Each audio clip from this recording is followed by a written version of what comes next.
It's a very common practice in Europe. I don't understand what you mean. I mean that in Japan there's not much specification. There is not much defined when you start working as a supplier for a customer. Customer-supplier relationship is a trust relationship. That means that you don't have to be that specific, because you know that as you go along, the requirements will change, and you will know that you will uncover certain needs that will need to be met that are not clear at the onset. We are talking right now, but we have not talked in detail with people of purchasing department, and we might uncover that the purchasing department has specific needs that we were not aware of at the time of the contract, and that need to be fulfilled. In Japan there is space for that, because that means that, okay, if we figure it out, okay, we are going to do that. We're going to follow the client. We're going to make sure that you will get a satisfactory solution. Now that can go on, that can get completely out of hand, because it can go anywhere basically from there onward. In Western society, we are going to say, okay, so the client has this budget. It's clearly not enough for what they need, but we can offer you a solution that is within your budget. That doesn't mean that the solution itself will be enough for their business. Western companies, 9 out of 10 will go for this business and say, okay, all right, so we're going to take this out, this out, and this out, and we're going to provide you with this solution, already knowing that it's not enough for the client's business. That is morally wrong, but legally you want right. to say Japanese are not flexible? No, Japanese are much more flexible. More flexible. Right, because they are completely unspecified. They are more or less unspecified, more or less completely out in the open. As they are basically committing to each other without a third party.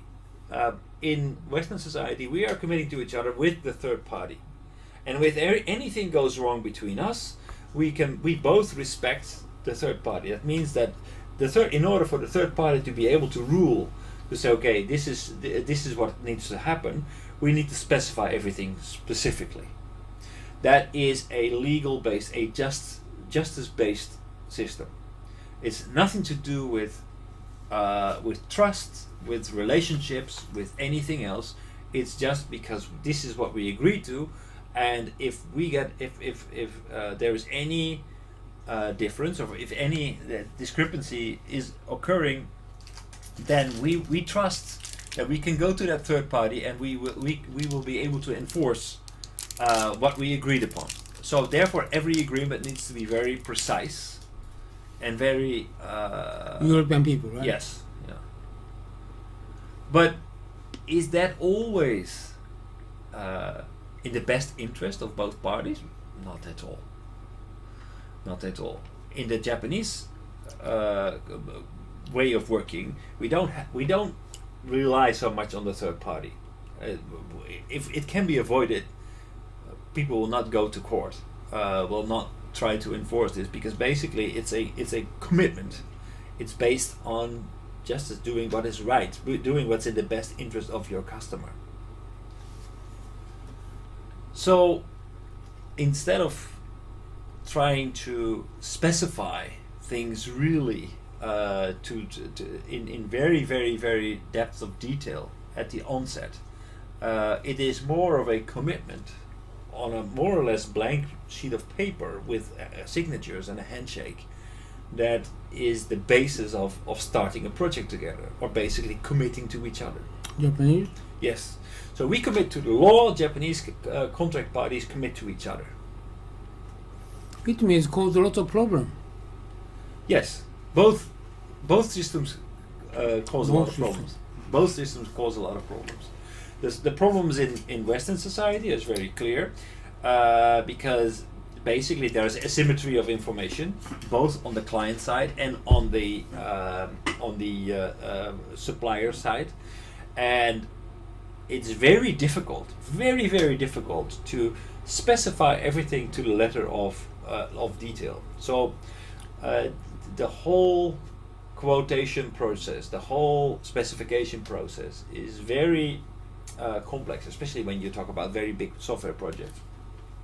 That's why so many projects go wrong, and so many projects go to court, or there is an excess of budget and overtime and whatever, because basically salespeople just try to make their quotas, because they need their bonuses in order to pay for their beautiful houses.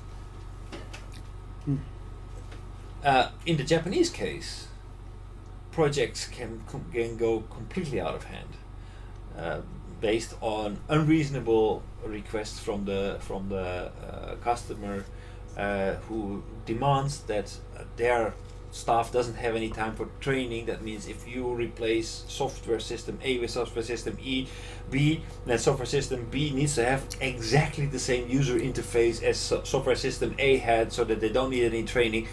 But that will cost a disproportionate amount of time and therefore money to the supplier. New requirements can show up, and basically because we committed to each other,